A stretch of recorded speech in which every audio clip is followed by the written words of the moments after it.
Welcome to Transformative Principal, where I help you stop putting out fires and start leading. I'm your host, Jethro Jones. You can follow me on Twitter at Jethro Jones.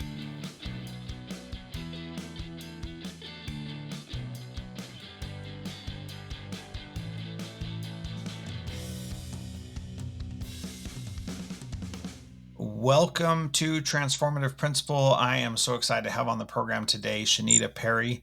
I am your host, Jethro Jones. You can find me on all the social networks at Jethro Jones.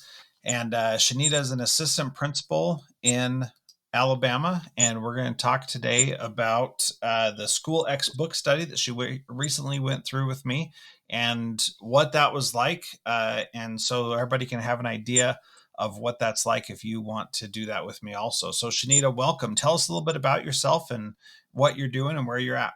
Hello, Jethro. Hello, everyone. As Jethro said, my name is Shenita Perry. I am an assistant principal in Montgomery Public Schools, Montgomery, Alabama, at Baldwin Arts and Academics Magnet School, which is a 6 through 8 school. And we have both academically gifted and artistically gifted students at our school. I've been the assistant principal here for about 6 years. This is my 6th year at Baldwin.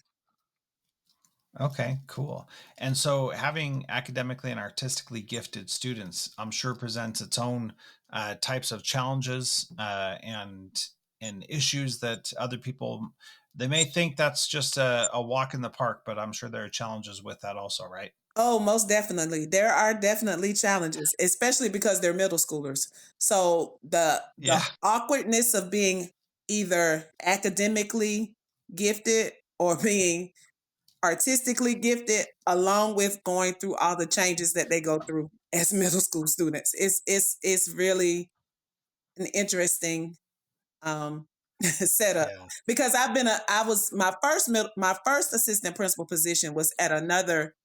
We call them traditional middle schools, at a traditional middle school in our district for 3 years. Totally different atmosphere, but you still have your issues. They may not be the same issues or to the same level, but they are. You do have issues. I'll just say that. Situations. I won't call them issues. They're like challenges, like you said. For sure. Yeah, that makes sense. So, so you joined the SchoolX book study that we did earlier this year, and I just wanted to get your take on it, what you enjoyed about it, and so why don't we just start there? Why did you join in the first place? Okay, so the reason I joined in the first place, I'm a regular listener of Principal Matters with Will Parker. So at the end of one of the episodes, I heard I call it your commercial for the SchoolX book study. Oh, all right. So I was really intrigued because I was just intrigued. You know, I love to learn. So I really was like, that sounds interesting. So then I think I asked Will about it. And then I think I pulled up, I got a sample of your book on my Kindle. So I started reading it. I may have done that after I signed up, but it just seemed like it was just something I needed to do. You know, I love to learn. So I'm a glutton for learning. So then once I started reading the sample of your book, I think I reached out to you and told you it was so amazing. This is really what I needed. So it was refreshing and different. And it made me start looking at my leadership and looking at the school experience for everybody in a different way, making sure I honed in on it's not just my experience, it's not just my teacher's experience, it's all of our experiences. My experience as a leader, my teacher's experiences, my students' experiences, the parents' experiences, how we experience school. So that really, that intrigued me. Yeah. Well, and not a lot of people talk about the school experience in the way that I do. And so it usually takes me a while to like explain to people what that really means. So, so rather than me explain it, let's see how well I did in explaining it to you. How would you define that school experience, which is a different way of looking at things from how we traditionally do? How would you define that? Well, you know, the traditional thing, we look at it, the traditional way we look at school is we get the kids in, we teach them, we push them out into the world. We get the kids in, we teach them, we push them out into the world. But from the experience that the way your book, um, your book and the book study, we actually looked at factors that contributed to how everybody experiences school. For example, the saboteur assessment and then the call that you Mhm. did with that. That was really amazing to me because we learned about the things that hinder us from being our best, but also those same things helped us be the best people we can be. Um, Yeah. and just looking at it, it's kind of hard to describe, and I think it's my words, not yours, not how you did a great job with the book study, but it's just my biggest takeaway was looking at the lens, looking at school from a variety of perspectives, and not just Yeah. what we know school to be. Like when we learned Yeah. about the design thinking, and I'm about to botch this up. I know I am, but the 5 levels, you got to help me with this now, Jethro. The 5 levels of the design thinking, because it's going blank in my brain right now. Come on, Jethro, help me. Um, Yeah. Yeah, I got you. So it's empathy. First, you uh-huh. get empathy for what someone's going through, and Exactly. then you do a rapid prototype, and Mhm. then before you do the rapid prototype, you ideate and then rapid prototype, and Mhm. then you reflect, and then you do the whole process all over again, right? And so Exactly. the idea, what you said though was perfect. That it's about seeing school through different people's eyes and Mhm. seeing what their experience is like, and so what does it look like for a parent walking up to your school? What does it look like for a kid on the first day of school or Exactly. on the 175th day of school? Do you Exactly. ever think about that? And most of the times we don't. Mm-mm. And so that's what I'm trying to get across with this book is we do need to think about that. And then we need to be intentional about designing that process so that it's actually meaningful and valuable to the people that are there. Exactly. Because, like you just said, the 175th day of school. So we have exactly, well, a little bit less than a month for the kids, but today was like the month away for the teachers. So yesterday was a month away for Yeah. the kids. So it's like looking, when I meet with teachers about situations and challenges, and I'm looking, I'm trying to look at it from the perspective that they see it because I have been a teacher, but I'm also trying to look at it from that teacher's perspective. Like a situation came up today and I was trying to look at it from that teacher's perspective. But then I felt like the way it went that they may have been at the point where they're ready to just say, hey, whatever, there's just a month left, but to help understand that, like they say, seek first to understand and not to be understood. So I'm Yeah. starting to look at, have that empathy, walk in that person's shoes, in that particular person's shoes, not just the shoes I walked in as a teacher. And I think that's one thing we forget too. As leaders, we try to walk in other people's shoes, in the shoes that we walked in, if that makes sense. But then we Yeah. forget, Yep. their shoes are different, their Yep. their situation is totally different from ours. So Yeah. trying to I like what you said there. You said we try to walk in other people's shoes, but we still keep our own shoes on. Like yes, that's essentially what we're doing. ex- And that doesn't help anybody because we're not actually walking in their shoes. We're just saying we are to try to mhm, make ourselves feel better, but we're not actually doing it. And what I encourage people to do is to actually walk in their shoes and see what it feels like and force yourself out of your current position and say, what would this be like if I were a student? If we had a month left of school, what would my day to day look like? mhm, Would I be able to tell that my teacher is sick of me and of the class, mhm, or would I think that they're going to miss me like crazy because they're not going to see me in a month, and that just breaks their heart? Like, yeah, what message are we sending? Do we ever even think about that? exactly. Because I feel like sometimes we send a message to the kids that they're inferior because they're children, or because Hmm. and that's one message that has really stuck out to me, and I think it has stuck out more since I've done the book study. The treating kids as if they're not human, if that makes any Hmm. sense. We forget the Yeah. human part of the child. We just think, okay, They come in my room like it's an assembly line. Like I said earlier, they come in, we teach them, then we spit them back out.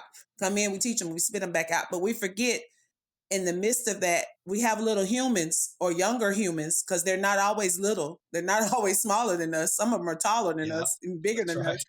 But Yep. we forget the element that this kid may have not eaten last night, or this kid may be taking care of family members, or because I think the perception with type of school I work at is that every kid has what they need.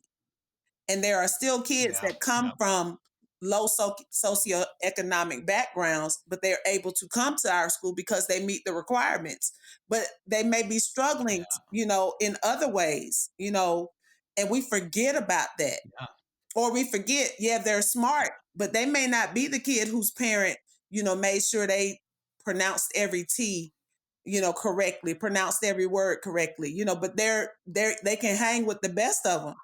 We forget about Yeah. that part of the child, or the not just the Yeah. child though, but the adults in the building. We forget that they're dealing with struggles and real life when they leave school. You know, we Yeah. forget that they may have aging parents, or they may have a handicapped child, or they may go home to a lonely house and not know how to deal with that. Mhm. They may have experienced Yeah. major loss in their lives, and at the time that they experienced the loss, everybody had compassion and grace. But, 2 years later, nobody thinks to ask, hey, how are you doing today? You know, do you Yeah. need anything? Nobody may even know. Yeah. Exactly. Nobody may even know that they had that problem 2 Exactly. years ago. Because I, I Yep. I I have a tendency to look out for everybody else, but not talk about my own. Not share what I'm Yeah. dealing with. Yeah. And sometimes that's a good thing. Sometimes it's a bad thing. But and then when I get overwhelmed, I'm like, well, shoot, people don't know I'm going through this and going through that too. But that's the thing I think we all forget in all parts: the leader experience, the parent experience, the teacher experience, the student experience, that we forget the humanity of every other part. We forget that Yeah. at the end of the day, we all are in this for the right, we're in this to make sure that the children, not just the children are successful, but everybody's successful. And it takes all of us Yeah. working together. I think that's one thing I saw a lot of: the synergy of, if everybody's experience is what it needs to be and we all work together, the experience can be even that much greater, and the impact and the success rate and what we achieve can be that much greater. Like they say, together everyone Yeah. achieves more. But until we understand each Yeah. other's experiences, we won't be able to achieve more. I hope that Yeah. makes sense. Absolutely. Oh, that totally does, and that's really what I'm trying to get across with the book and the book study. That the book is great and you can read it and do all this stuff, but the book study walks you through each Hmm. section and teaches you how to do it so that you can see what it's like. And we play games and we do different exercises to make Oh sure that yeah. we get the experience of trying it out and trying things. Is there one of those games or activities that you thought Oh, was especially memorable and helpful? oh my And if goodness. you're allowed to say no. I remember, but I don't remember what the game was called. I think it was like, there were activities each time. What was the one where we had to say, and such and such and such and such? Yep. What was the name of that one? Yep. That Yes, game. and it's a very simple Yes. game. Yes, and. Yes, and Yep. that was really cool. And then when you taught us about the communication cards, that was super cool. Yeah. But there was Yeah. another activity you did with us that was, I mean, I liked all of them though. What was the other activity that you did with us? I can't remember. But the yes and was That's really all right. cool because everybody got to share input to help. Some of it might not have been helpful. I think I gave some crazy answers. But um Everybody did. That's the beauty of that yeah, game. yeah. But Yeah. it was really, and the thing I loved about the book study, we all came from different locations. We came from different parts of the Yep. country. We came from different types of schools because we had somebody that was from like a Christian school. We had elementary, Yep. I think, Hmm. and then Yep. I'm Your trying to middle remember. school, and So then the one person was diver a high school too. we had principals, and then we had, it was the diversity that really, and just hearing what everybody, the thing was hearing what everybody else went through and knowing that, hey, I'm not in this by myself, because we think in Yeah. different Yeah. parts of the world, people, or different parts of the country, people don't experience what we experience. But we all are kind of in Yeah. the same boat, or even in the yacht basin. We're in the Yeah. same yacht basin. We may not have the same type of Yeah. boat, but we're all in the same harbor trying to get to a location. I Yeah. thought that was really Exactly. cool. I just liked, and our group Yeah. was small and intimate. I like that too, because our group was not that Hmm. big. So that really Yeah. made it, Yeah. that made it special too. Yeah, for sure. So, what have you, if anything, and if you're like, I had nothing, what have you taken away from that you're doing now on a regular basis in your day to day work? I it does come from the book study, but it's on a small scale. How I One thing, well, like mentioned earlier, the biggest thing is trying to look at things through the lens that everybody else sees how how they're experiencing things at school. Like you said, the kids. So when I talk to the kids, I tend to ask more questions. Well, try to dig deeper. Well, like, how does that make you feel? Or do you realize this based on, do you realize I had a conversation. Let me say this. I had a conversation with a student.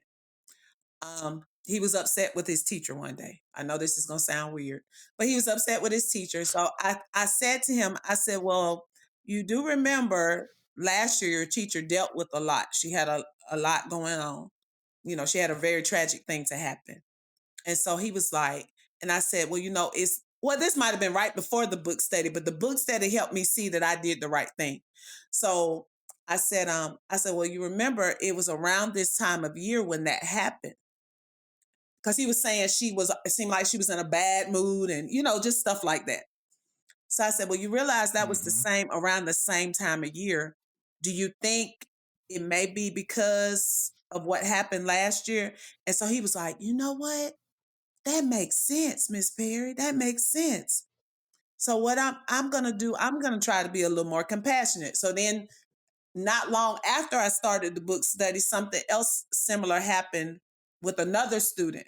So I was able to kind of channel, hey, well, think about how your teacher, try to look at it from this way. And so they were like, oh, I never thought about it like that.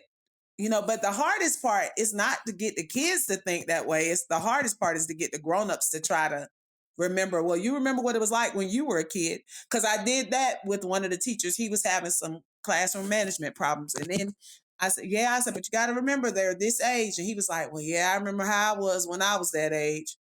Yeah, it's Yeah. kind of, Oh boy. yeah, and when you Yeah. start to even though that's not walking in these kids' shoes, because when I was 13, 12, 13, 14, 11, I mean, number one, we didn't have cell phones. So we didn't have social media, but we had like bash books and stuff like that.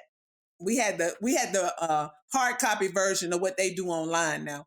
So I mean, it's the access. They have faster access to stuff than we had. So I try to remember that, and I try to get the teachers to remember that.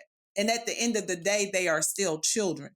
Children are going to do stuff that makes no sense to us. But if you think back to when you were a child, oh yeah, I did do that, or I probably did worse than that. It's just different. Yeah. I Yeah. mean, I don't Yeah. know if that answered So your my question. I hope that answered your question. oh, yeah, you totally got it. And that's key is being able to see others' perspective, see where they're at and see what their experience is instead of just thinking that just because I think it that is automatically the truth. And Yeah. that's really the key. We got to be open to what they're thinking and what they're seeing. So, my last question is what is one thing that a principal can do this week to be a transformative principal like you, Shanita? Oh, that's a good question, Jethro. Um, Well, thank you. just have a just be have a listening ear. and an open eye to see what other people see from the vantage point that they see it. So just start trying Very to good. look at things from different perspectives. And then this is one thing, and I think we may have talked about this. These might not be the exact words, but this is something that has resonated with me a lot since the book study. Listen to understand instead of listening to respond. Because a lot of times when we listen to when we're in a conversation, we're just listening to see what we're going to say next instead of listening to make sure we understood what was said before we say something Yeah. next or before we do the next thing or before we ask the next question. So when you try to look at stuff through other people's experiences or perspectives, you tend to listen to understand. So that's one thing I think as leaders, we don't really our lives are so overwhelmed with everything that's going on, we forget to take the time to make the time to do that because you have to make the time to do that. And to Yeah. remember we don't need to do all of the talking. Sometimes the listening part is the most powerful. Yeah. Boy, that is fantastic and a great place to end. Shenita, thank you so much for being here. If you're listening and you would like to join the book study, you can do that at a link in the show notes, jethro.site/SXBS for SchoolX book study. And there's a link to that at transformativeprinciple.org on the show notes for this episode. Thank you so much, Shenita, for being part of Transformative Principle today. You're welcome, Jethro. Thank you for having me.